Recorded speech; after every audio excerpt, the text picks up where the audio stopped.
మిత్రమా ఇంగ్లీష్ మాట్లాడటానికి గ్రామర్ నేర్చుకో, కోచింగ్‌కెళ్ళు, ట్రైనింగ్ తీసుకో, స్పోకెన్ ఇంగ్లీష్‌లో జాయిన్ అవ్వు, మా ఇన్‌స్టిట్యూట్‌లో జాయిన్ అవ్వు. 30 days English, 40 days English, 45 days English, 60 days English ఇలా అన్నీ మార్కెట్‌లో మీకు లభిస్తా ఉంటాయి. కానీ ఇంగ్లీష్ మాట్లాడటానికి మీరు మానసికంగా మీ మనసుని, మీ బ్రెయిన్‌ని మీరు సంసిద్ధం చేసుకోవాలి. సో, అలా మిమ్మల్ని సంసిద్ధం జేసుకోవటానికి ఇక్కడ కొన్ని పాయింట్స్ మీతో డిస్కస్ చేస్తాను. ఆ పాయింట్స్‌ని మీరు గమనించినట్లయితే, మీరు ప్రాక్టీస్ చేసినట్లయితే, మీరు సైకలాజికల్‌గా గూడా మిమ్మల్ని స్ట్రాంగ్‌గా జేసుకుంటారు. మీరు ఇంగ్లీష్‌ని బాగా మాట్లాడతారు. తద్వారా మీ లైఫ్‌లో ఇంకొంచెం ముందుకెళ్ళటానికి ఈ ఇంగ్లీష్ లాంగ్వేజ్ కమ్యూనికేషన్ అనేది హెల్ప్ అవుతుంది. అందులో మొదటిగా సెల్ఫ్ కరెక్షన్. సెల్ఫ్ కరెక్షన్ అంటే మిమ్మల్ని మీరు కరెక్ట్ చేసుకోవటం ముందు మానేయండి. అది ఎప్పుడు మానేయాలంటే మీరు మాట్లాడుతున్నప్పుడు ఇది తప్పు అని మీకు అర్థమవుతుంది. అర్థమైనప్పుడు ఇది తప్పు చేశాను గదా! ఇదెందుకు మాట్లాడాలి? మాట్లాడకుండా ఆపేద్దాం. నేను మాట్లాడేది తప్పు గదా! అని మీరు మాట్లాడటం ఆపేస్తే మీరు ఎప్పటికీ you can't speak a single sentence in English language. So, మాట్లాడేటప్పుడు don't focus on your mistakes. So, stop self correction while you are speaking. అది చేస్తున్నంత కాలం మీరు ఇంగ్లీష్ మాట్లాడలేరు. కాబట్టి ఈ ఒక్క పాయింట్‌ని మీరు కమ్ ఔట్ అప్ చేస్తే, ఈ ఒక్క పాయింట్‌ని మీరు బయటికొస్తే, మీరు ఎఫెక్టివ్‌గా ఇంగ్లీష్‌లో మాట్లాడగలరు. అలాగే రెండో సైకలాజికల్ ఫ్యాక్ట్ ఏంటంటే యాంగ్జైటీ. అంటే ఇంగ్లీష్ మాట్లాడుతున్నప్పుడు మనకు ఒక రకమైన నర్వస్‌నెస్సు, ఒక రకమైన ఏదో స్పీడ్‌గా మాట్లాడుతున్నట్టు, లేకపోతే తడబడుతూ మాట్లాడుతున్నట్టు, లేకపోతే ఎవరో మిమ్మల్ని పుష్ చేయటానికి మాట్లాడుతున్నట్టుగా మీరు మాట్లాడతారు. దాన్ని యాంగ్జైటీ అంటారు. ఎందుకంటే, మీరు ఇంతవరకు ఇంగ్లీష్ ప్రాక్టీస్ చేయలేదు. మీతో ఇంగ్లీష్‌లో మాట్లాడే వాళ్ళు గూడా ఎవరు లేరు. ఎవరు ఎంకరేజ్ చేసేవాళ్ళు గూడా లేరు కాబట్టి, మీరు అనర్గళంగా ఒకేసారి ఇంగ్లీష్‌లో మాట్లాడలేరు. కాబట్టి, యాంగ్జైటీ అనేది ఆటోమేటిక్‌గా వస్తుంది. ఒత్తిడనేది ఆటోమేటిక్‌గా వస్తుంది. సో, దీన్ని తగ్గించాలంటే, డోంట్ థింక్ ఆఫ్ అదర్స్. ఎవరి గురించి పట్టించుకోవద్దు. మీ గురించి మీరు పట్టించుకోండి. మీరు ప్రాక్టీస్ చేస్తున్నారో లేదో చూసుకోండి. దాని ద్వారా మీ కమ్యూనికేషన్ అనేది చాలా ఇంప్రూవ్ అవుతుంది. So, stop thinking about others. Stop thinking about self correction while you speak.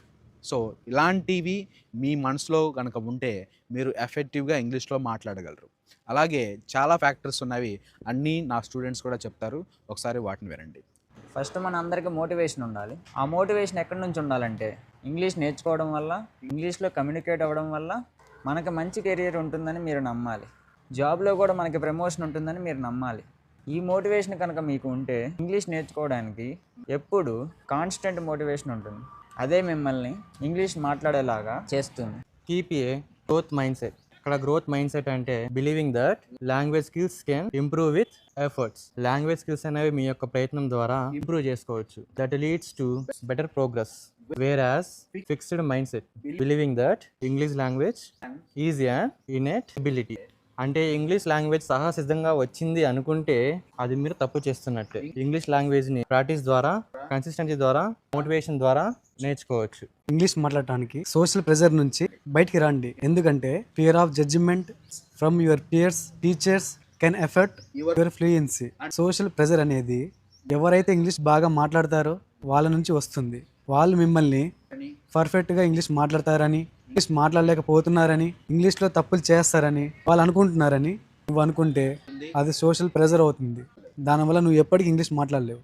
కాబట్టి ఈ సోషల్ ప్రెజర్ని అవాయిడ్ చేయి. ఇంగ్లీష్ మాట్లాడలేకపోవడానికి మీలో ఉన్న ఇన్హిబిషన్ కూడా కారణం.